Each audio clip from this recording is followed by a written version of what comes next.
Donc, on a l'habitude de voir les parachiotes actuels comme étant un défi posé aux nations.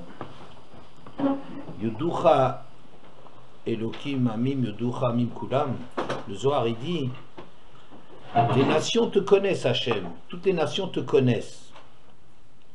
On parle évidemment avant que la laïcité obligatoire, généreusement accordée d'une façon obligatoire et sans alternative, a été accordée. Les gens, ils étaient encore croyants. Et tout le monde croit dans Elohim. D'ailleurs, vous connaissez bien le Zohar, qui dit que Paro était un chacham plus grand que tous ses conseillers, et il connaissait Elohim, comme c'est marqué Achare Odiacha Elohim et Konzot en chacham benavon kamacha, ou Ish Asher Ruach Elohim bo, quand il parle de Yosef. Donc Elohim il connaît très bien, et le problème, ça va être d'accepter pour lui qu'il y a quelque chose d'autre derrière le Elohim. Elohim c'est Bereshit bara, Elohim c'est le mode de fonctionnement du monde. On peut ne pas être stupide et ne pas attribuer au hasard le fait de s'être engendré lui-même, ou une nature qui serait engendrée elle-même, ou le produit du hasard, on ne sait pas de quoi. Et donc, on peut voir qu'il y a un ordre dans la création et que ça n'a pas pu venir tout seul. Mais de là à admettre que là derrière, il y a encore une plus grande présence que ce qu'on constate dans la création. Vous savez que le Kuzari, quand il décrit la différence entre Elohim et Yudke Vavke et Hachem, il dit c'est comme quelqu'un qui serait dans une caverne et ne connaîtrait rien du monde extérieur. Et à un certain moment, il voit un rayon de lumière qui va, je sais pas quoi, s'arrêter au mur derrière lui. Puis il voit aussi qu'il y a des corps qui sont traversés par la lumière. Il y a des corps qui sont réfléchis par la lumière. Mais tout ça, c'est voir l'effet du soleil. Quelqu'un de l'extérieur sait qu'il y a un soleil, mais lui ne connaît que les conséquences du soleil, et en fonction du corps que les rayons rencontrent, alors il y aura soit les rayons seront arrêtés, donc il sera éclairé, soit ce sera un rayon réfléchi sur des surfaces polies, ou bien il sera traversé par des surfaces, s'il rencontre une vitre par exemple, de l'eau. Alors lui va imaginer, ne connaissait pas la source, il va croire que ce qu'il a devant lui, c'est quelque chose de mystérieux. Il se rend compte que ça existe, et puis il va construire sa compréhension des choses en fonction des conséquences de l'existence du soleil. Mais en vérité, tout ça, ça vient du soleil, et c'est les propriétés du soleil qui, en fonction des corps qu'il rencontre, va réagir différemment. C'est pas bien. Elle dit c'est un peu comme ça la différence qu'il y a entre Elohim et Hachem. Hachem, ce serait le soleil, ce serait la cause des choses, la cause profonde des choses. Et nous, dans le monde, on ne rencontre que la conséquence de l'existence d'Hachem. Quoi qu'il en soit, disons, dans les parachiotes qu'on est en train de lire actuellement, il y a une grande confrontation entre Paro, qui représente le côté rétif et rebelle de l'homme qui ne veut pas se soumettre, qui arrive à gérer le religieux. Vous savez, on arrive toujours à gérer. Il faut donner quelques corbanotes, faire quelques prières, on peut être tranquille dans son monde. De toute façon, le fait d'être un humain, on rencontre des limitations dans pas mal de domaines, par le fait d'être soi-même, d'avoir un certain nombre de capacités, et puis limitées elles-mêmes. eh bien, il y a aussi des contraintes qui viennent du fait qu'il y aurait un monde religieux. Mais avec ça, on peut être un paro-rachat en connaissant Elohim. Mais Hachem, c'est quelque chose de beaucoup plus qui remet vraiment fondamentalement en question. Et c'est ça les makotes qui vont prouver qu'en vérité, derrière l'ordre apparemment immuable et bien installé des choses, il y a en vérité quelqu'un qui a mis ça en place, et le désordre qui sera occasionné par les différentes plaies va démontrer ou essaye de démontrer à l'homme que derrière ce monde qui semble bien fonctionner, il y a encore quelqu'un d'autre qui a mis les choses en place, et puisque c'est lui qui a mis en place, il arrive à défaire les choses. Mais ce qui m'intéresse ce soir, c'est autre chose. C'est la rencontre, si l'on veut, de Hachem du point de vue juif. Ça veut dire pour les nations, on imagine bien que ça remet beaucoup de choses en question. Pour les juifs aussi, il y a une grande remise en question qui va s'opérer. Pour ça, je vais un petit peu lire, vous m'excuserez, dans la paracha, Vaidaber Elohim el Moshe, Vayomer elav ani Hashem. Elohim s'adresse à Moshe en disant c'est moi Hashem. Rashi, Vaidaber Elohim, Diber imo mishpat. Il parle avec lui en termes de jugement. Al sheiksha ledaber velomar lama areota lamazeh, pour le remettre en place, d'avoir osé remettre en question le mode de fonctionnement d'Hachem. Ouais, depuis que Moshe a été envoyé pour sauver les Bnei Israël, tu fais du mal, ça va de plus en plus mal. Moshe n'arrive pas à comprendre cela et il ne supporte pas la souffrance des Bnei Israël et donc réagit contre cela, et Hachem le remet à sa place.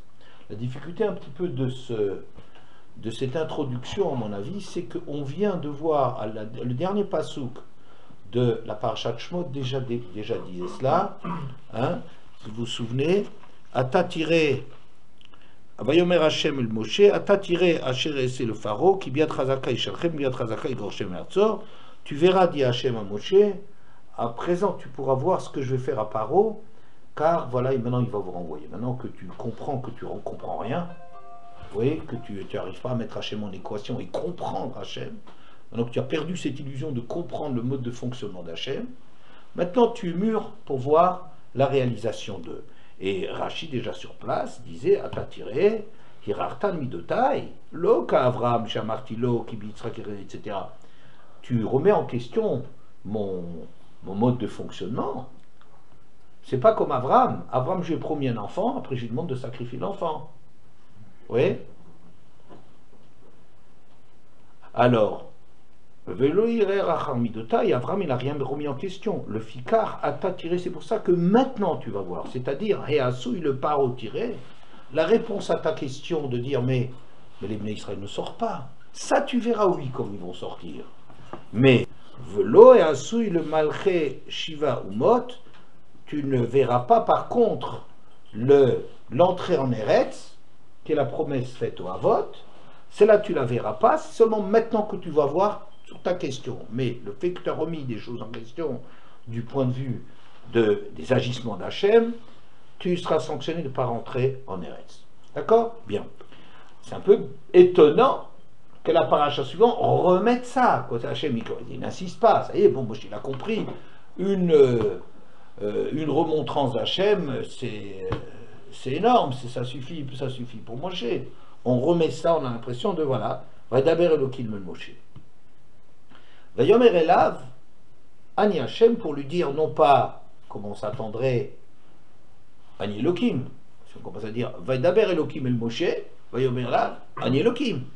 Elohim s'adresserait à Moshe en se présentant, voilà, c'est moi Elohim, ou bien, Vaidaber Hashem el Moshe, Vayomer elav, Ani Hashem. Bon, cette rupture qu'il y a, cette fracture qu'il y a dans le pasouk, amène Rashi à donner son pshat, qui dit qu'est-ce que ça veut dire, Vayomer elav ani Hashem, Ne'eman le shalem schar tov, la malchit le fanaï, etc.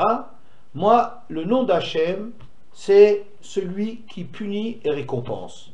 Et Rashi de démontrer qu'on rencontre à plusieurs reprises dans la Torah Le fait que le nom d'Hachem vient pour réaliser les choses. Quelqu'un, un rachat qui a la tête Hachem Elokecha, Ani Hachem. Tu verras, tu peux attendre, mais viendra un moment où tu payeras pour ça, et ça sera sous le signe d'Hachem. Pour les récompenses, c'est la même chose. Quand Hachem réalise la récompense qui a été promise depuis longtemps, au moment de la réalisation, c'est Ani Hachem. Bien. Alors, a priori, on peut être déçu. Mais c'est un peu le sentiment que j'ai avec ce Rashi en général, quand je le lis. Tout ça pour dire Ani Hachem, maintenant je vais réaliser les choses. Pour le moment, ça a été des promesses. Et maintenant je vais réaliser, maintenant vous allez sortir d'Égypte, vous allez rentrer en Eretz, on a besoin du nom d'Hachem, un nom spécial d'Hachem pour dire je suis celui qui réussit qui réalise les promesses. Ça a l'air un peu banaliser et réduire le nom d'Ani Hachem. Ani Hachem, c'est la véritable dimension d'Hachem, c'est Midat HaRachamim, c'est l'essence d'Hachem, pour autant qu'on puisse parler de choses auxquelles on ne comprend pas grand-chose, n'est-ce pas? Mais c'est quelque chose de plus que... Bon, maintenant je vais être Mekayem, ça mérite un nom d'Ani Hachem. C'est assez étonnant, on a vu. Et le verset de continuer, Vaera el Avram el Yitzchak vel Yaakov et Shakai ushnu Hashem lo natati lahem.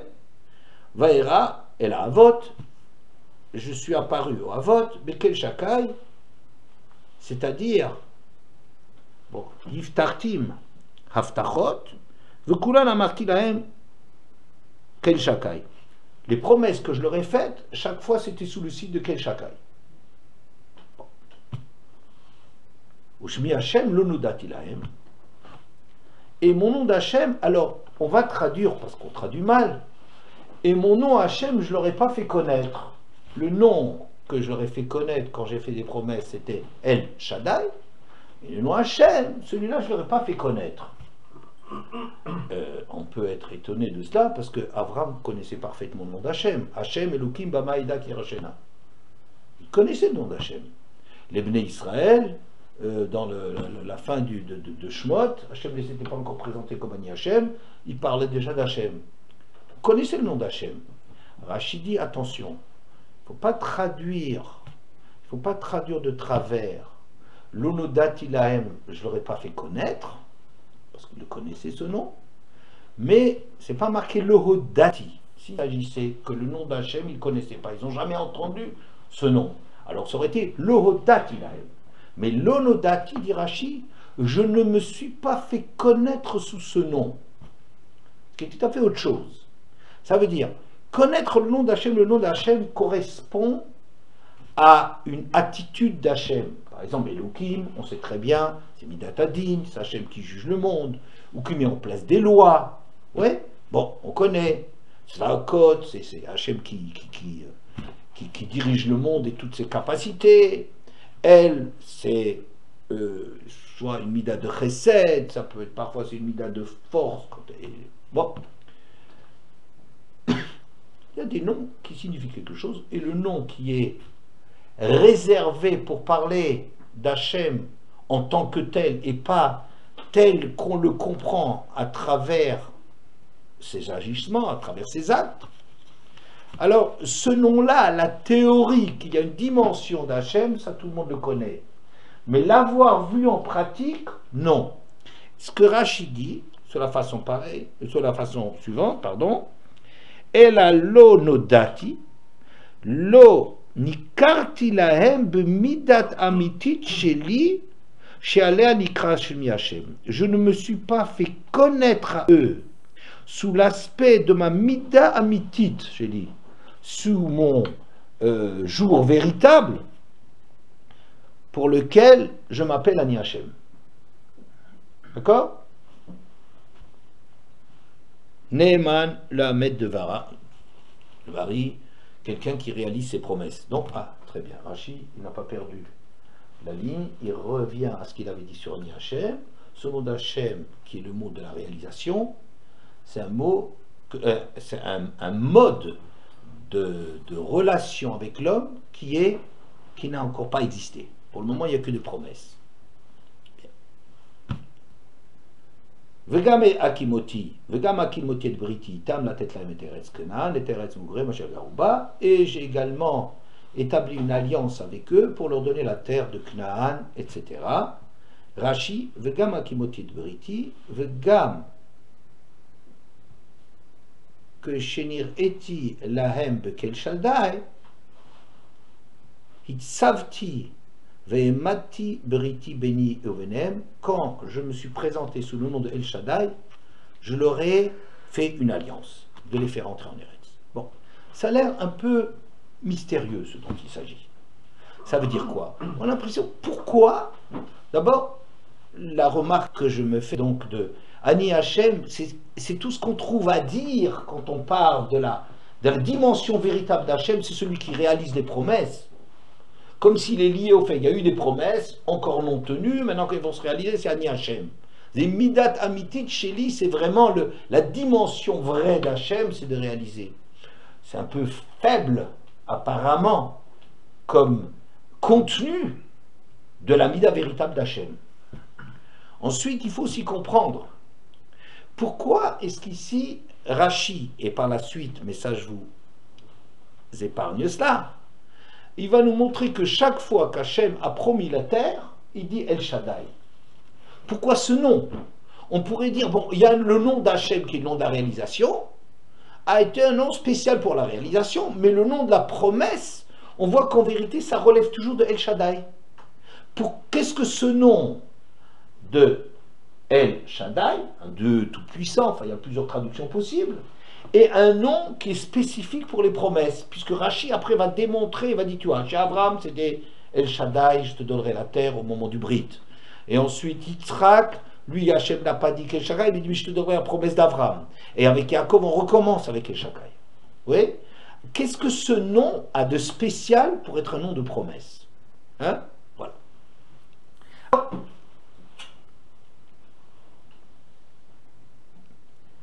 Il faut comprendre la chose suivante. Le nom de Kel Shaddai, Rashi dit quelque part, Shamar l'olamodai, c'est-à-dire c'est la façon dont Hachem apparaît quand il crée le monde. Le monde est en train de se développer, de grandir, mitpachet, il s'étend, il s'étend, il s'étend, jusqu'à ce que Hachem frappe sur la table. Il y avait déjà des tables à l'époque, on va frapper dessus, de mettre solide, parce que quand Hachem frappe, Gaharbo, il a arrêté tout le processus de développement. Voilà. Amar le Olamodai, qu'est-ce que ça veut dire? Qu'Hachem, il dit à sa création d'arrêter, de ne plus s'étendre. Il y a ici quelque chose d'extraordinaire qu'Hachem est en train de faire. Il est en train de faire de la place à l'homme. Quand Hachem est en train de créer, il peut encore, plus que tout ce qu'on peut imaginer, créer. Mais plus Hachem remplit l'espace, le temps, enfin la création, moins il y a de liberté pour l'homme, n'est-ce pas? Puisque il peut faire des choses tellement faramineuses, des dimensions tellement invraisemblables, que l'homme n'existe pas par rapport à cela. La dimension de El Shaddai, un Dieu, qui a dit « ça suffit ». C'est un Dieu qui renonce à apparaître comme un tout-puissant, comme remplissant tout, parce qu'il met un coup d'arrêt, il crée un monde, vous voyez le monde, par exemple humain, c'est un monde dans lequel les choses sont finalement à la dimension de l'homme. Les montagnes, il y a des grandes montagnes, mais des montagnes qui sont en dimension humaine, les mers sont profondes, mais encore des dimensions, c'est grand, c'est vaste, il y a une multitude de possibilités, mais je veux dire, on n'a pas de montagne d'1 million de kilomètres. On n'a pas de choses qui sont invraisemblables face auxquelles, je sais pas, on n'a pas des températures qui sont des températures totalement insupportables, ni dans le chaud, ni dans le froid, ni dans le mode de, je sais pas moi, la vitesse de rotation de la Terre. C'est un monde qui est vivable, c'est ce qui est marqué, que Vehine Tov Mood, qu'au moment où Hachem crée le monde, et voici, c'était très bien. Alors le Midrash dit, voici c'était très bien, ça veut dire, Melamed, Shebara Olamot Vechivan. Ça nous apprend, si on dit celui-là, le monde que je fais est très bien, Tov Mood, ça nous apprend qu'Hachem il a créé des différents mondes et il les a détruits au fur et à mesure parce qu'ils ne correspondaient pas à ce qu'il voulait pour l'homme. Oui. Alors, les gens ils se frottent les mains, ils disent ah ben c'est pour ça, les dinosaures là, il a oublié quelque chose quand il a détruit, hein, il a aussi comme ça de temps en temps, il ne se rend pas toujours compte de tout ce qu'il est en train de faire, je crois Hachem, enfin, peut-être dans l'imagerie populaire. Et puis il a laissé comme ça des monstres comme ça en dépôt, comme ça, des créatures qu'on n'a jamais vues dans nos 7000 ans d'histoire, n'est-ce pas? Alors bon, c'est les traces des dinosaures, c'est un reste d'un monde qui aurait été détruit et qui n'est pas un monde viable, parce que vous imaginez, quand on voit un monstre comme ça, il n'y a effectivement pas tellement de place pour un être humain là-bas avec ça, hein? Sauf quand on fait du cinéma, mais à part ça, bon. Au risque de vous décevoir, je suis certain que le pshat, il n'est absolument pas celui-là, parce que Hachem n'est pas en train de passer des choses en revue et de faire des brouillons, et puis ah zut, c'est pas très bien.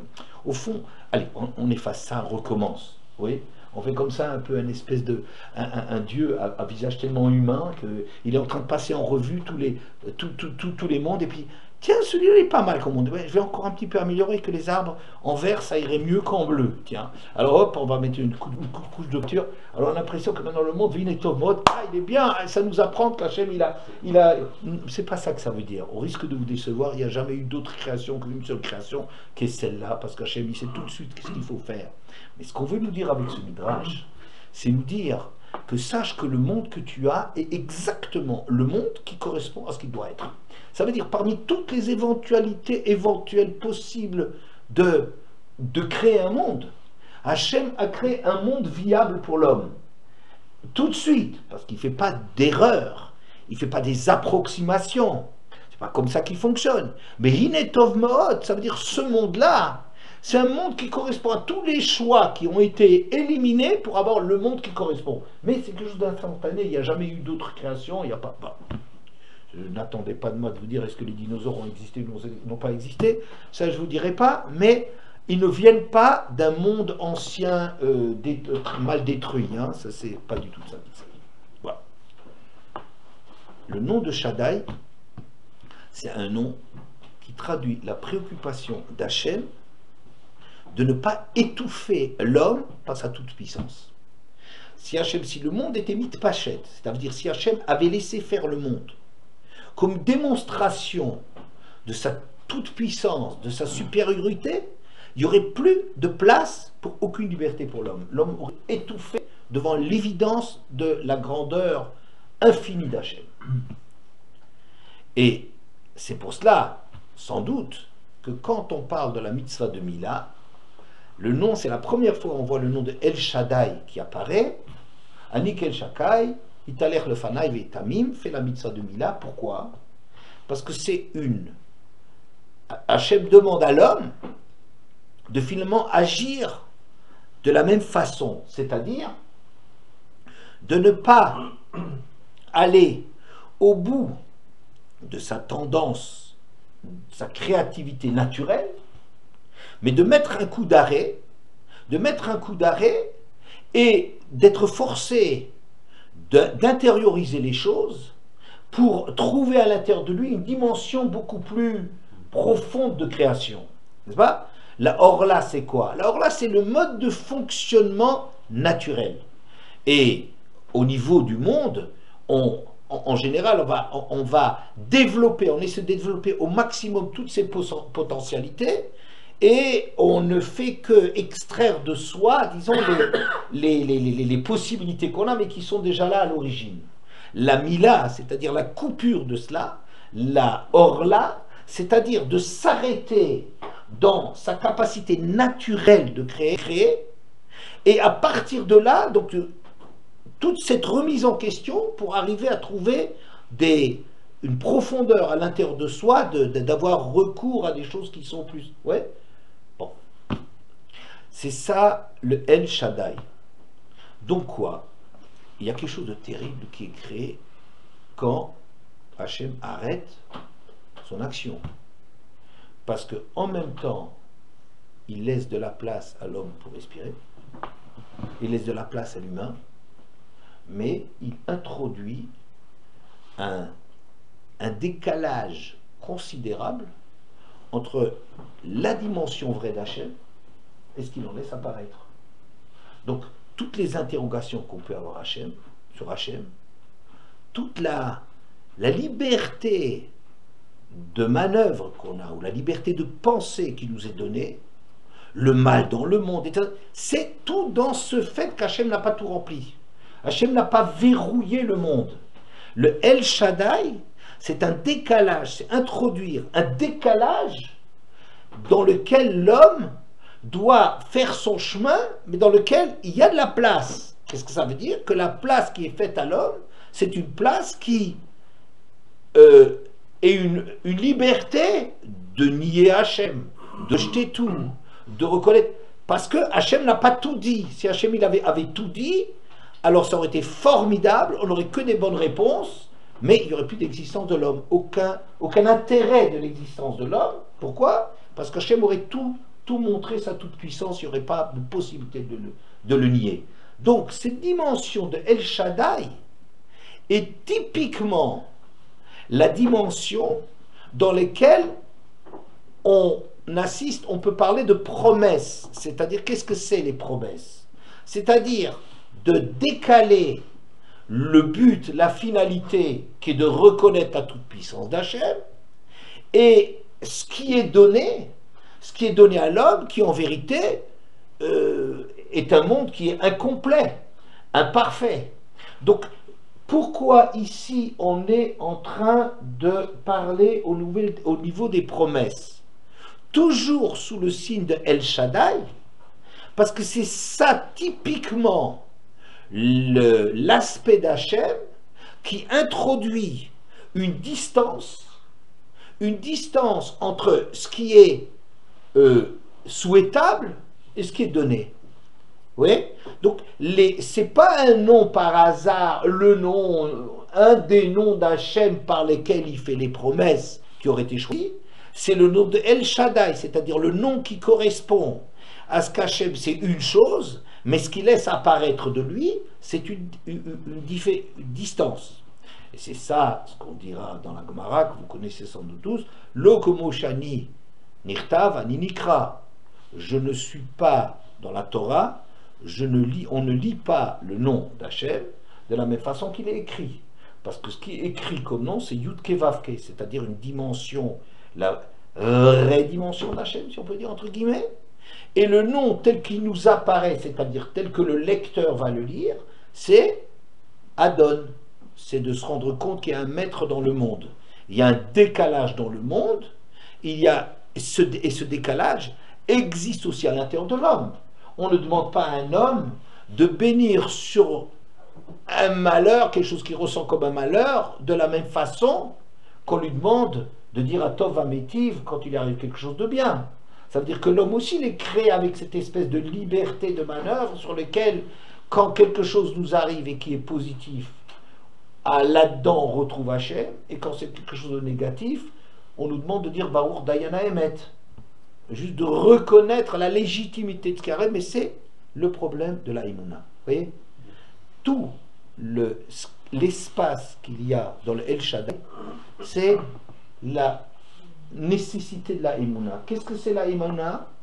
C'est qu'on sait qu'il y a une distance entre le vécu, comme Moshani Nikra, entre la dimension qu'on a de la réalité, de l'histoire qui se passe devant nous, et en vérité, il y a une distance énorme avec la dimension vraie d'Hachem. Vous voyez?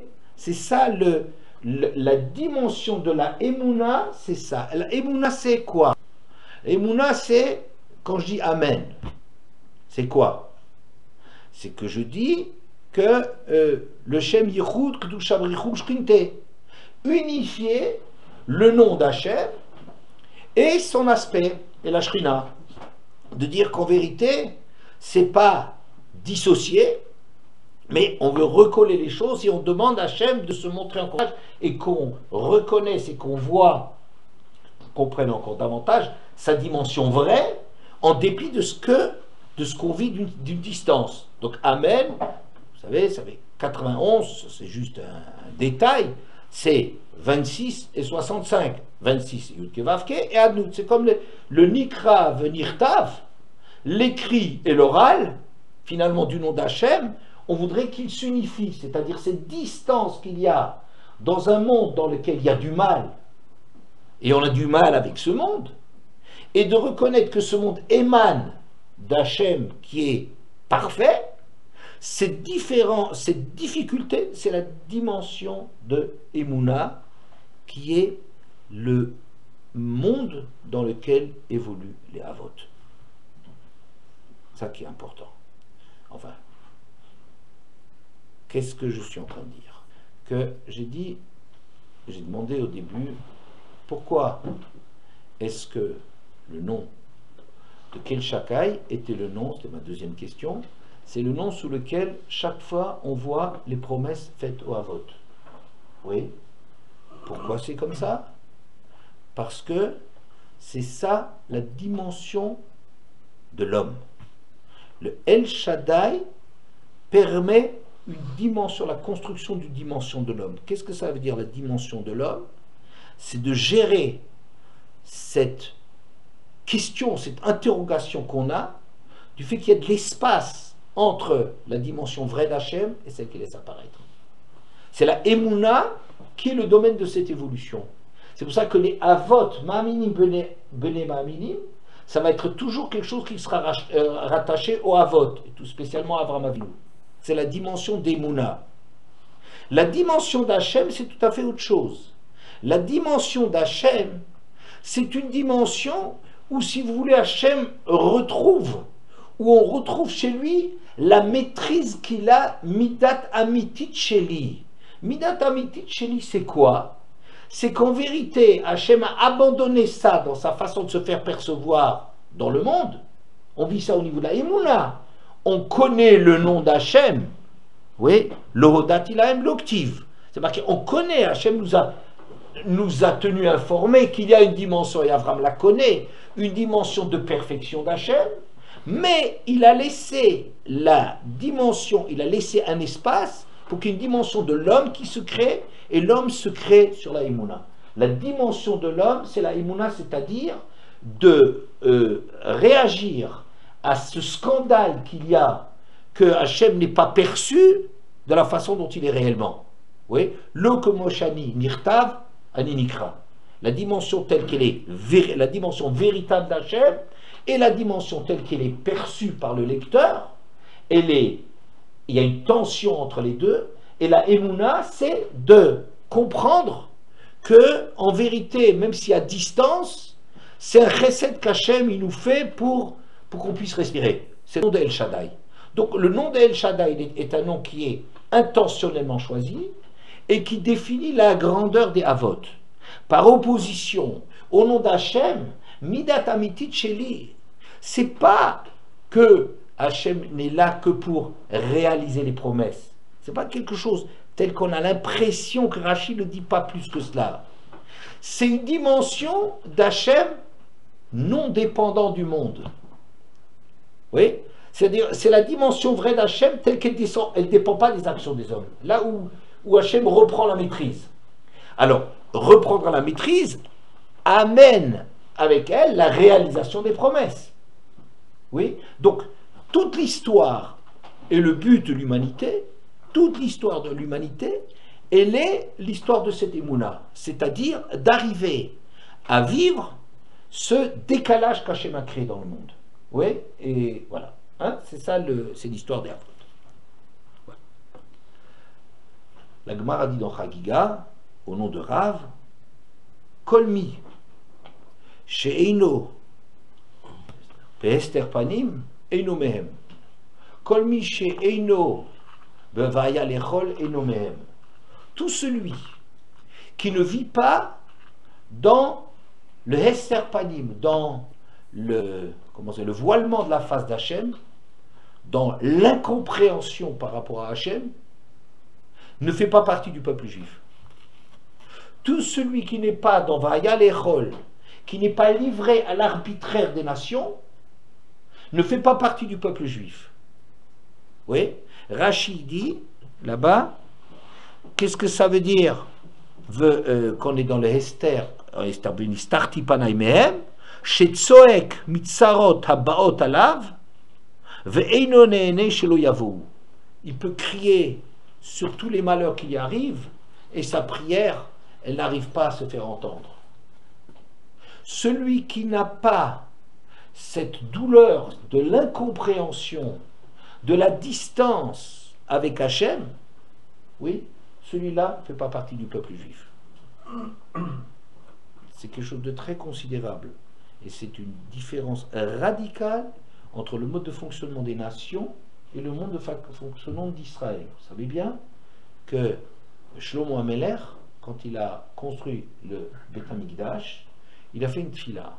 Il dit que si jamais il y a un goy qui vient et qui prie, donne-lui selon ce qu'il demande, comme ça il te craindra. Ça veut dire quoi? Ça veut dire qu'il a déjà fait l'effort. Et lui, c'est pas quelqu'un qui se remet en question. Il a fait l'effort.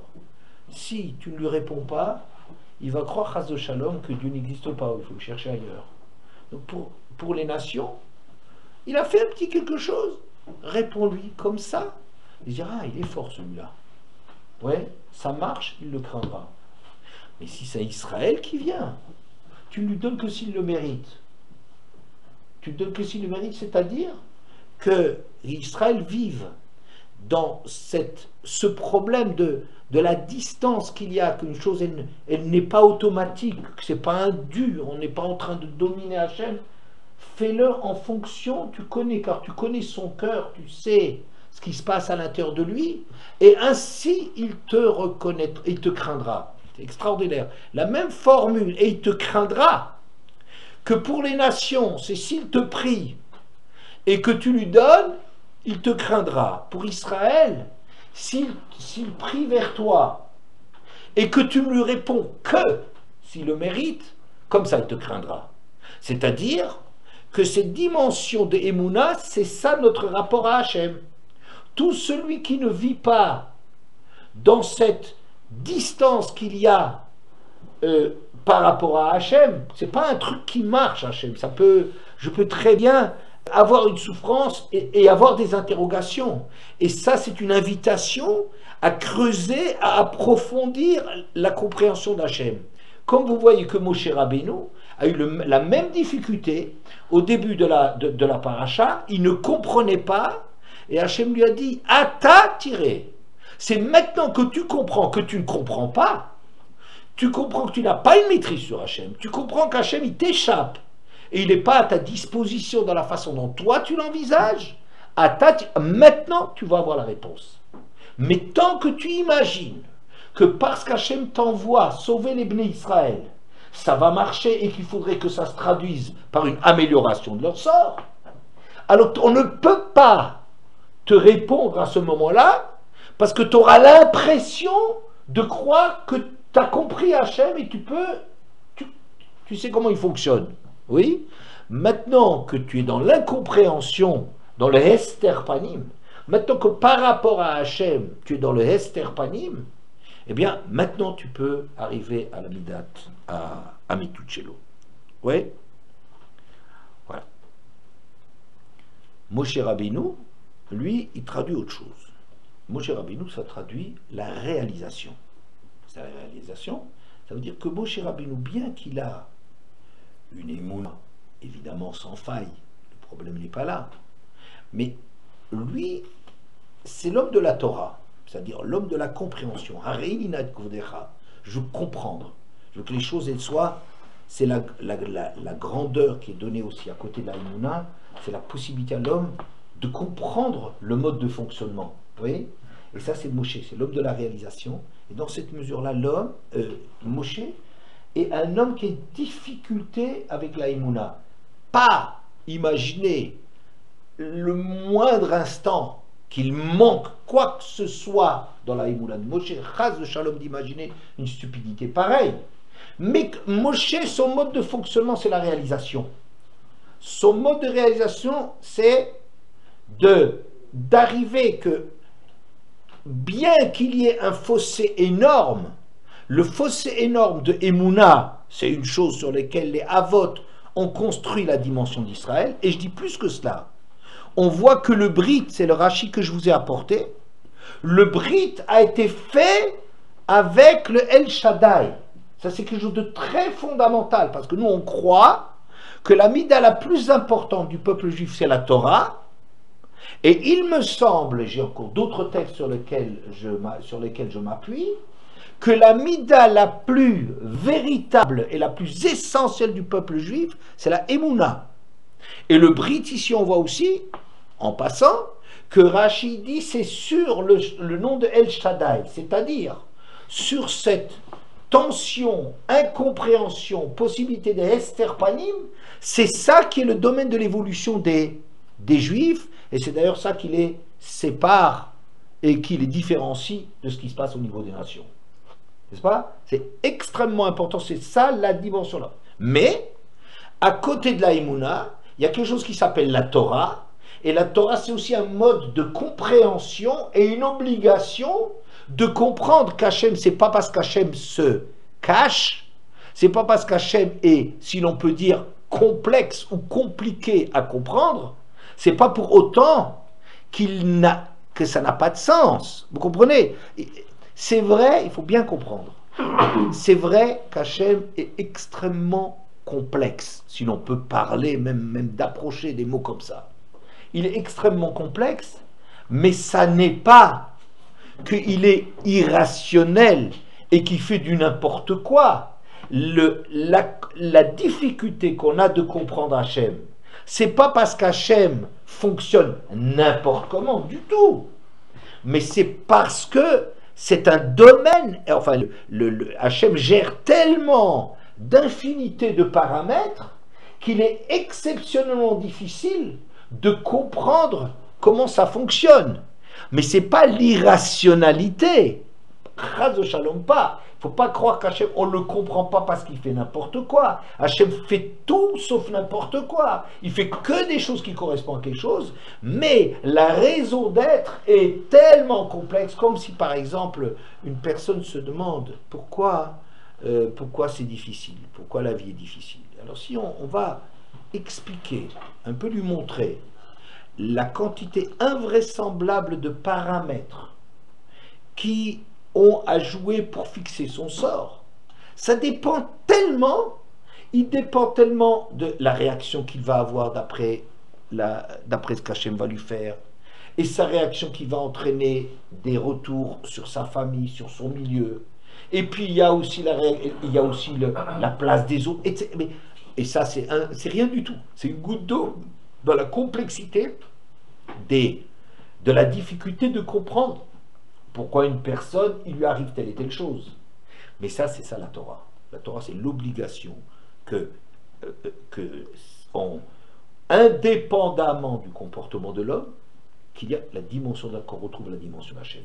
Donc, quand on est en train de dire Ani Hachem, c'est pas du tout qu'on est en train de réduire Hachem, de n'être qu'un petit nom qu'il fallait mettre pour trouver le nom qui va réaliser les promesses. Non. El Shaddai, c'est une distance qu'on a créée entre Hachem et le Adon, Adnout, et le nom tel qu'il nous apparaît, ou le nom d'Elohim. C'est une distance qui a été mise en place, et Ani Hachem, c'est simplement la manifestation de la réalité de ça. Oui, je vous ai dit que, en vérité, c'est un problème. Donc, la dimension d'Hachem qui apparaît dans cette histoire, et un problème aussi sur les Juifs, la dimension d'Hachem. Et j'ai une fois lu dans Gérard Zizek, il apportait quelque chose de très intéressant. Il y a un texte dans lequel on dit la chose suivante. Au début de la mission de Moshe, Lech va'asafta et zikne Israël va'amarta alehem Hashem Elokei avotechem nira elai Elokei Avram Yitzchak Yaakov les morts pakopakati etrem et tasu lachem Mitzrayim, etc. Veshamu lekolecha ubata atav zikne Israël el melech Mitzrayim va'amartem elav Hashem Elokei Ivrim nikra elinu vatal el chana der shoshet yamim bamidbar v'nizbecha l'Hashem Elokeinu. Je sautais un verset là-dedans. Voilà. Dans la mission de Moshe, il y avait 2 points. Un, il fallait parler au Bnei Israël, oui, et entretenir la dimension des Emouna chez eux, ou réveiller la dimension des Emouna chez eux. Deuxièmement, aller chez les Chachamim. Va rassembler les anciens d'Israël, et tu leur diras, Hachem, le Dieu de vos ancêtres, m'est apparu, etc., etc. Voilà. Et ils entendront tes paroles, et tu viendras, toi, avec les anciens, chez le roi d'Égypte, et alors, à ce moment-là, tu leur diras, voilà, Hachem, le Dieu des Hébreux, te demande de laisser partir mon peuple. Bien. Dans le Péréké, la réalisation de ce qui s'est passé, le début du Péréké, après que Moshe et Aaron se soient adressés au peuple, ils viennent s'adresser aux anciens. Et ils demandent aux anciens donc de réaliser le fait qu'ils vont aller chez Paro. Vachar baou Moshe ve'Aaron. Vayomru el Paro, ko amar Hashem Eloke Israël, shalach et ami viachoguli bamidbar. Ils réalisent ce que je vous ai lu tout à l'heure. Et ensuite sont arrivés donc, dans le palais de Paro, Moshe et Aaron, et déclarent à Paro, ainsi dit Hashem, le Dieu d'Israël, renvoie mon peuple qui puisse fêter avec moi dans le désert. Rashi. Vachar baou Moshe Aval zkenim, une seconde, il y a quelque chose qui cloche là. Hachem, il avait dit Vasafta et Azkenim, ramène les anciens, et que les anciens ils vont aller avec toi chez Paro. Ici on est en train, quand Moshe a réalisé cela, c'est marqué, ben Moshe et Aaron ils sont venus. Et attends, et les Zkenim, voilà, hein? Mais les anciens, Nishmetu echad echad, ils se sont défilés progressivement. Mais Achar Moshe et Aaron, au fur et à mesure qu'ils s'approchaient du palais, ils commencent à être terrorisés de rencontrer l'homme le plus puissant de son temps. Il y a quelque chose d'effroyable, une terreur absolument terrible qui s'adresse à eux. Ils voulaient, ils sont partis, mais chacun suivant sa résistance, il va progressivement au coin de la rue, derrière le coin de la rue, c'est pour ça qu'il y a des coins de rue, hein, voilà. On rencontre plein de monde derrière les.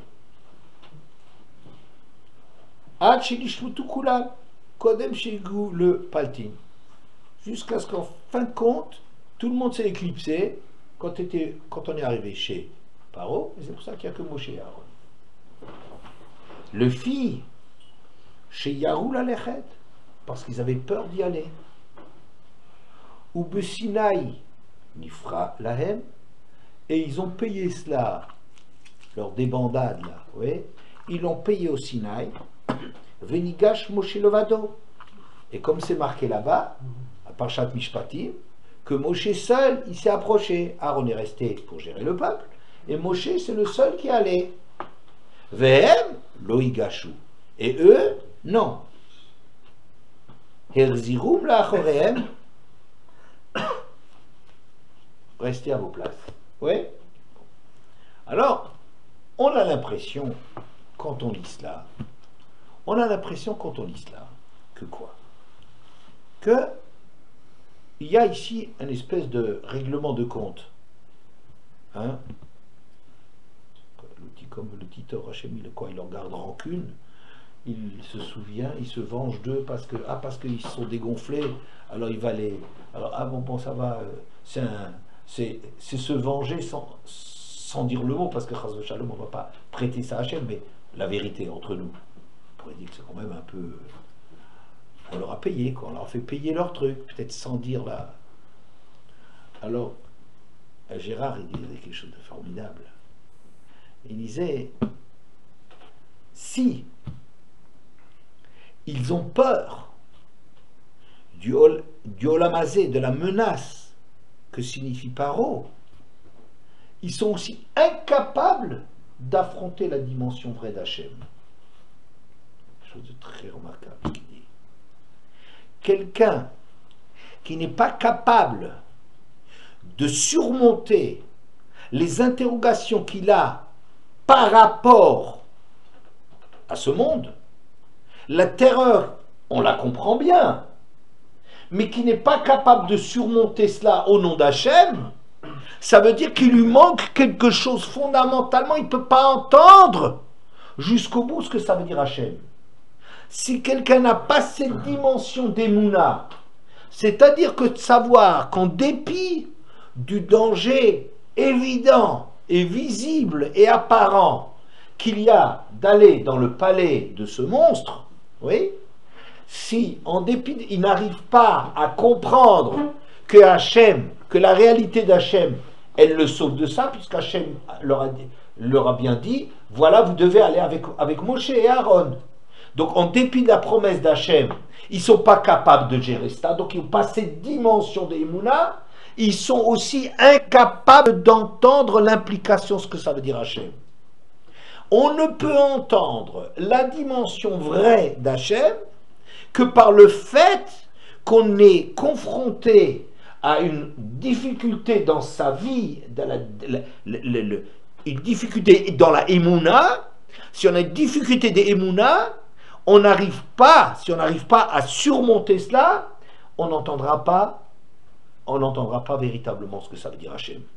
Et c'est ça, pas du tout une mesure de rétorsion parce qu'ils ont lâché, mais non, c'est parce qu'ils ont lâché qu'en vérité ça se retourne contre eux et qu'ils sont incapables de. Qu'est-ce que je suis en train de dire là-dessus?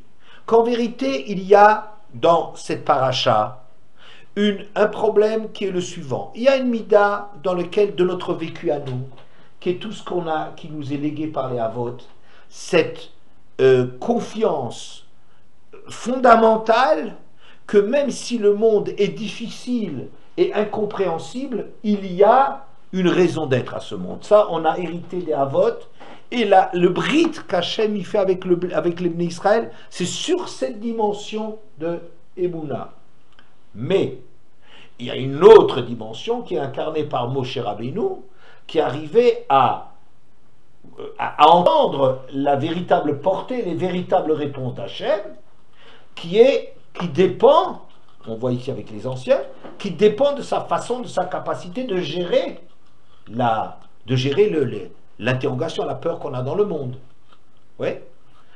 Et c'est seulement parce qu'on arrive à être un descendant des Avot qu'on peut accéder à la Torah. Et je pense que c'est ça ce qui est marqué au début de la paracha. On n'est pas en train, Rashi nous dit comme ça, comme si Ksheta, la Acharai, tu as pas voulu accepter ce que j'ai dit. J'ai dit c'est un peu difficile, mais on nous l'a déjà dit dans la paracha précédente, que tu as remis en question ce que j'ai fait, pas comme Avram, etc.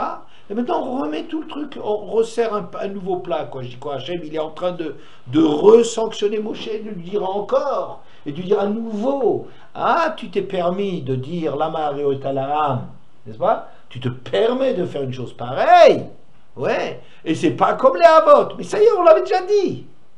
Alors je pense que c'est autre chose. Si on peut se permettre, c'est autre chose dont il s'agit. C'est que jusqu'à présent, la fin de Parashat Shemot, c'est Moshe, il a reçu sa sanction, il a déjà reçu une remarque très cinglante de la part d'Hachem. Maintenant, c'est autre chose. Maintenant, on est en train de dire comme ça. Il faut passer par ces difficultés qu'il y a à affronter la vérité. C'est ça le Elohim, c'est ce qui se présente dans le monde, la réalité du monde. Cette difficulté-là, il faut se confronter à cela pour arriver à entendre ce que ça veut dire la sortie d'Égypte. Ouais. Et ce schéma-là, et c'est là-dessus que je terminerai, c'est ce qu'on trouve dans Matan Torah. Vaidaber Elohim et kol advarim ha'eile lemor, Anochi Hashem Elokecha shetzuticha meretz Mitzrayim mibet avadim. Elohim a dit tout le Matan Torah, Rashi dit, et kol advarim ha'eile, tout était inclus dans une parole d'Elohim, ce qui va maintenant être énoncé au niveau d'Hachem. J'étais très frappé que, d'ailleurs ici, qu'est-ce que Rashi dit, je crois, une seconde, Vaidaber Elohim, Ein Elohim et la Dayan. C'est sous la forme de din, c'est j'y mettais, on reproduit ce qui se passe dans Vaïra. dans Vaïra Vaïdaber Elohim, Vaïomer Ani Hashem. Je vous dis de quoi il s'agissait. Il ne s'agissait pas d'une deuxième remontrance à Moshe, mais c'est simplement que on est en train de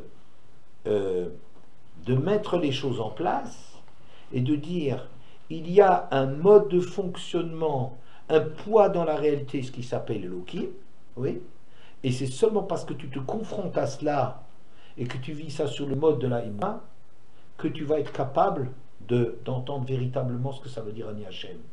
Ben, c'est exactement ce qui se passe ici. Quand on dit, c'est un peu difficile, Vaïdaber Elohim et Kol Advarim Ha'el les morts. Pourquoi on a encore besoin de Matan Torah derrière? Je ne sais pas si vous avez déjà pensé à cette question. Alors Rashi, là, il dit Vaïdaber Elohim, il est très long, il a tout dit en un mot. Et après, ça va être le développement de l'histoire. Mais c'est un peu bizarre qu'on parle d'un nom d'Elohim que Rashi lui-même définit comme Dayan, le même Vaïdaber Elohim el Moshe, oui, le même mot.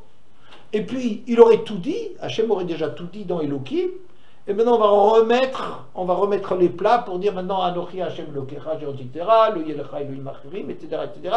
Pourquoi, mais si toi a déjà été dit, pourquoi toi a été dit? Alors je pense que c'est que peut-être ça reproduit ce qu'on a dit, c'est-à-dire que Elohim, c'est le mode, la confrontation avec les règles mises en place, le monde que l'homme il a à affronter. Et ça, c'est un monde qui fonctionne avec des lois, c'est un monde qui a un poids, c'est un monde qui ne fonctionne pas, dans lequel il y a un Esther Panim, parce que ce monde-là est éloigné d'Hachem. Et c'est ça le monde dans lequel Hachem apparaît. Il apparaît dans ce monde, c'est un aspect de la présence d'Hachem dans le monde. Et ça, déjà, tous les matins de Torah existent déjà dans le mode de fonctionnement du monde qu'on rencontre devant nous. Sauf que c'est sous une forme de Esther. Et alors après, une fois que ça, tu arrives à gérer ce problème de Emouna, donc à passer au-delà, ou à comprendre, à travailler ce Esther Panim, de savoir que c'est Esther Panim, quelles sont les raisons, enfin, de mettre quelque chose derrière ce Esther Panim, d'arriver à te réconcilier avec le schéma littéraire, alors tu peux accéder à Matan Torah. C'est pour ça que ça reproduit le même schéma que celui qu'on a vu. J'espère que ça n'a pas été trop compliqué. C'est un peu difficile, quoi.